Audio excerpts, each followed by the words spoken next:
நீங்க இமேஜின் பண்ணி பாருங்க, உங்களுக்கு ஒரு ஃபோன் கால் வருது. அந்த ஃபோன் காலை நீங்க அட்டன் பண்றீங்க. அதன் மறுமுனையிலிருந்து ஒரு குரல் சொல்கிறது. அதில் யார் வாழ வேண்டும் என்பதை முடிவு செய்து கொள். உன் தாயா அல்லது ஒரு அந்நியரா? உனக்கு 3 நிமிடங்கள் மட்டுமே இருக்கு.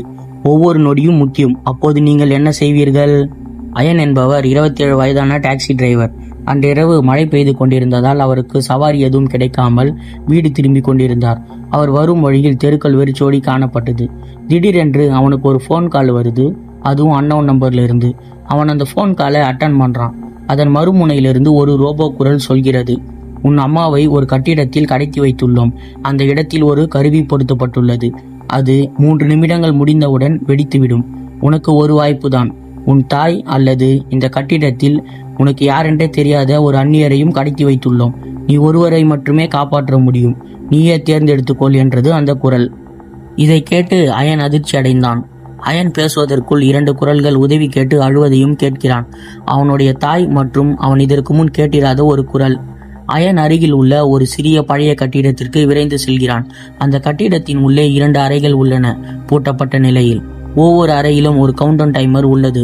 அதில் 2.45 நிமிடங்கள் மீதமுள்ளன. அவனுடைய தாய் கெஞ்சுகிறாள், அயன் என்னை காப்பாற்று என்று. ஆனால் மற்றொரு அறையிலிருந்து அந்த அந்நியர் சொல்கிறார், நான் ஒரு மருத்துவர், எனக்கு 2 குழந்தைகள் இருக்கிறார்கள், தயவு செய்து என்னை இறக்க விடாதீர்கள் என்று. அயன் இதை கேட்டு பதற்றம் அடைகிறான். அவன் தன் தாயை காப்பாற்றினால் தன் உலகத்தை காப்பாற்றுகிறான். ஏனென்றால் அவன் தாய் தான் அவனுக்கு உலகம். அவன் அந்த மருத்துவரை காப்பாற்றினால் மற்றவர்களை காப்பாற்றும் ஒரு மனிதனின் உயிரை காப்பாற்றுகிறான். எது சரி, எது தார்மீகமானது? மனித நேயத்தை விட இரத்த உறவு முக்கியமா என்று யோசித்தபடி அயன் 2 பூட்டுகளையும் உடைக்க முயற்சிக்கிறான். ஆனால் நேரம் கரைந்து போகிறது. 45 வினாடிகள் மட்டுமே மீதமுள்ளன. அவன் கண்களில் கண்ணீர் பெருகுகிறது. மீண்டும் அந்த குரல் அழைக்கிறது, இப்போதே தேர்ந்தெடு. அயன் மெதுவாக முணுமுணுக்கிறான், என்னை மன்னித்து விடு என்று. ஒரு பூட்டு திறக்கும் சத்தம் மற்றும் ஒரு டைமர் வெடிக்கும் சத்தம் கேட்கிறது. வெளியே போலீஸ் சைரன் ஒலிக்கிறது. அதிகாரிகள் உள்ளே விரைந்து வந்து அயனை தடுக்கிறார்கள். மேலும் அந்த வெடிப்பு ஒரு போலியான நாடகம். அது ரகசியமாக நடத்தப்பட்ட ஒரு உளவியல் பரிசோதனை.